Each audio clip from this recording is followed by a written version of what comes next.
Welcome to the CISSP Cyber Training Podcast, where we provide you the training and tools you need to pass the CISSP exam the first time. Hi, my name is Sean Gerber, and I'm your host for this action-packed, informative podcast. Join me each week as I provide the information you need to pass the CISSP exam and grow your cybersecurity knowledge. All right, let's get started. Good morning, Sean Gerber with CISSP Cyber Training. Hope you all are having a wonderful day today. Today is CISSP Question Thursday. Today we're going to be talking about CISSP questions tied to Domain 8.3.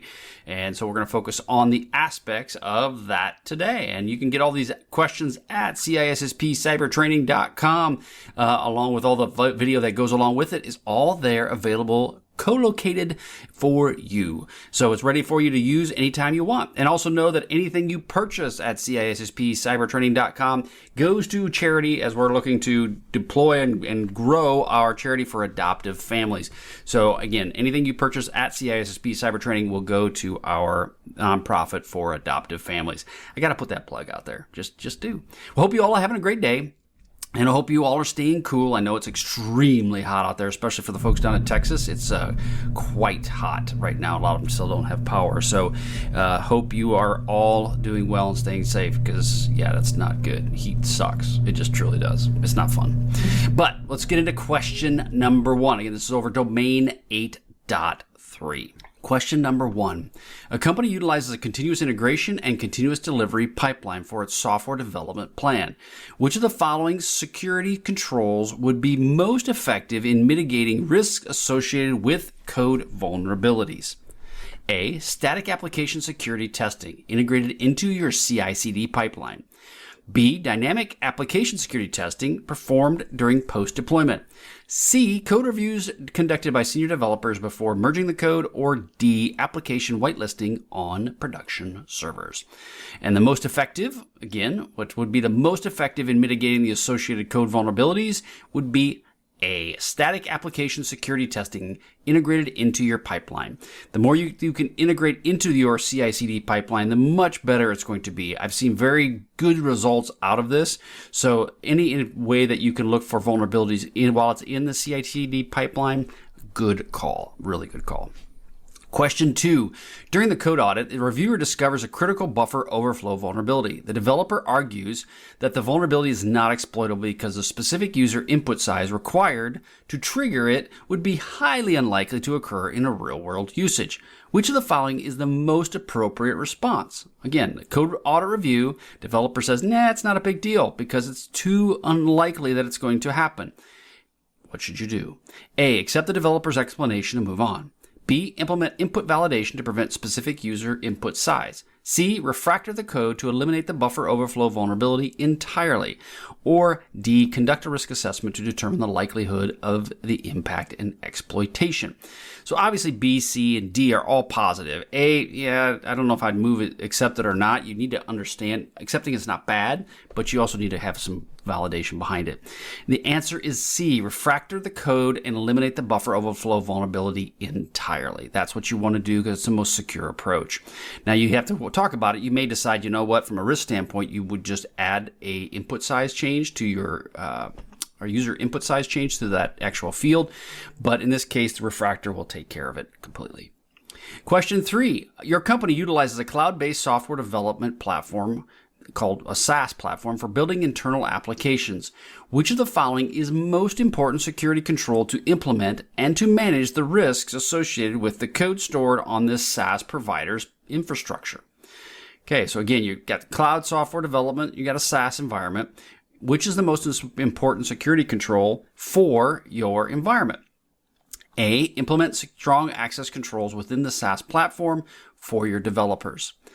B. Regularly perform penetration testing of the SaaS provider's infrastructure. C. Requiring the SaaS provider to obtain a SOC 2 Type 2 compliance report. Or D. Utilizing code obfuscation techniques to protect the source code on the platform. So which of these is the most important factor that you could do, the most important security control you could do? Again, you're going to have to define what is best for you, and you have to determine what is the most valuable risk. Obviously, utilizing code obfuscation, D, on that platform would be the ideal, the most secure environment to reduce the most amount of risk, because if the code was stolen, they wouldn't know.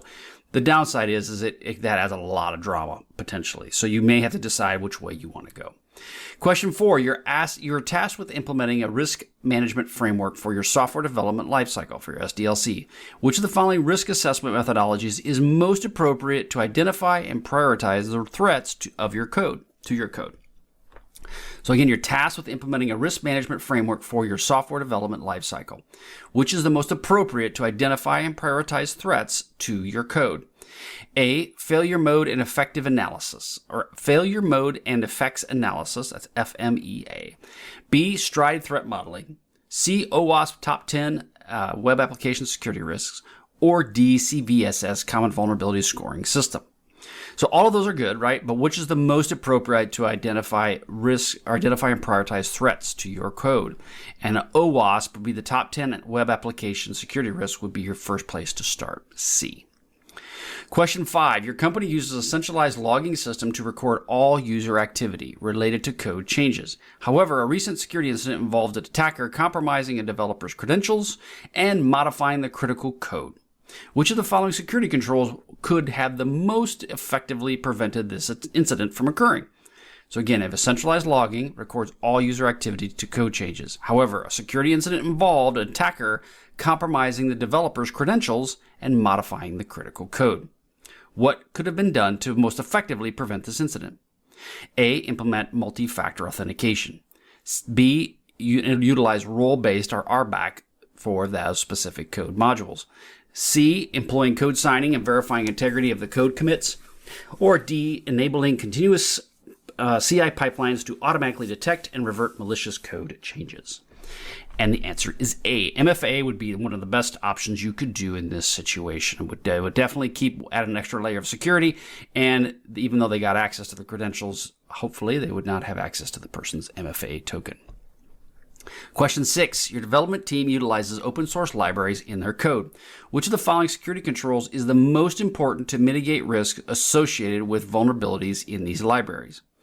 A, implement least privilege model for developer access to the code base. B, regularly update all open source libraries to the latest versions. C, perform static application security testing of the entire code base. Or D, manually review the source code of all utilized open source libraries. Again, your development team utilizes open source libraries in their code. Which of the following security controls is the most important to mitigate the risk associated with these vulnerabilities? And the answer is B, regularly update all open source libraries to the latest versions. Question 7, which of the following security testing methodologies is most effective in identifying vulnerabilities in the business logic of the software application? So which of the following security testing methodologies is most effective in identifying vulnerabilities in the business logic of a software application? A, dynamic application security testing, DAST, with fuzzing techniques. B, penetration testing with focus on exploiting known vulnerabilities. C, static application security testing, SAST, with code analysis capabilities. Or D, security code reviews conducted by senior developers. Okay, so which is the most effective in identifying vulnerabilities in business logic of a software application? Okay, again, business logic of the software application. Security code reviews conducted by senior developers. D would be the best choice. And the reason is because it's of that business logic. They would have understanding around the business logic, and they would be able to understand how the software application conducts itself. But all the other ones are really good. They're all very, very good. But when you're dealing with business logic, that would be for the actual business. You need somebody with eyes on to understand it. Question 8, your company is developing a new mobile application that will store sensitive user data. Which of the following security controls should be prioritized during the design phase to minimize risks associated with the data breaches? Again, your new mobile app, you're developing with sensitive user data. What should you do? A, implement strong access controls for user authentication within the app. B, utilize data encryption at rest in transit for all sensitive user data. B or C, enforce strong password policies on all user accounts. Or D, conduct penetration testing in the completed mobile application. Again, all are very good, but you want to utilize encryption at rest and in transit for sensitive user data. B. There might be compliance or regulatory requirements that are forcing you down this path as well. Question 9, you are implementing a vulnerability management program for your software development process. Which of the following activities is the lowest priority when addressing newly identified critical vulnerabilities in your code? So again, you're implementing a vulnerability management program for your software development process. Which of the following activities is the lowest priority when addressing a newly identified critical vulnerability in your code? A, immediately notify all relevant stakeholders and developers. B, identify the root cause of the vulnerability and understanding its potential impact. C, prioritize the vulnerability based on its severity and exploitability. Or D, patch the vulnerability in a test environment before deploying to production. Okay, lowest priority, patching the vulnerability in a test environment. Testing is important, but it's because it is a critical patch, you need to get it out there and let everybody know. So again, that is an interesting environment. You just need to kind of think about that. A lot of people will deploy to test and patch it there first just to make sure, but if it's that critical, you may need just to get it out there and just see what happens. Question 10, your company utilizes security information and event management systems, SIEM. Okay, we talk about the SIEM a lot on CISSP cyber training. System to aggregate and analyze logs from various security tools. Which of the following is the most important consideration when configuring log retention of a SIEM system? A, maximizing log storage capacity to retain detailed logs for extended periods. B, balancing log retention needs with storage limitations and regulatory compliance requirements. C, setting up the same log retention period for all security tools integrated with the SIEM. Or D, focusing on real-time analysis of logs and discarding historical data. So the most important consideration when configuring log retention for a SIEM is B, balancing log retention needs with storage limitations and regulatory compliance requirements. Yeah, because it can get very expensive and your regulatory people may have questions and they may have additional storage requirements that you may not want to do, but you have to do. Question 11, your company is implementing a DevSecOps approach to integrate security throughout the software development lifecycle. Which of the following security controls is the most effective for ensuring developers receive a timely feedback on potential vulnerabilities in their code? So again, DevSecOps, they're determining the software development lifecycle. Which of the following is the most effective in ensuring developers receive timely feedback on potential vulnerabilities in their code? A, security code reviews conducted at the end of each development sprint. B, integrating static application security testing, SAST, tool to the continuous integration pipeline. B or D, conducting penetration tests on pre-production environments. Or D, providing developers with security awareness training.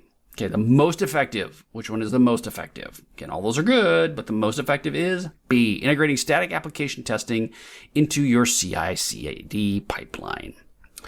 Question 12. During a code audit, a reviewer discovers a potential security flaw in a custom authentication mechanism. The developer argues that the flaw is a security through obscurity, which we know works really well, technique that is not a real vulnerability. Which of the following is the most appropriate response? Okay, so security through obscurity. Accept the developer's explanation if no known exploits exist in the flaw. B, explain that security through obscurity is not a reliable security control. C, refactor authentication mechanism to eliminate any potential security flaw. Or D, conduct a penetration test to determine if a flaw can be exploited. And the most appropriate is, hey dude, you know what? Security through obscurity isn't really that good of a thing to do. It just really isn't. Doesn't work. Don't try it. Doesn't work.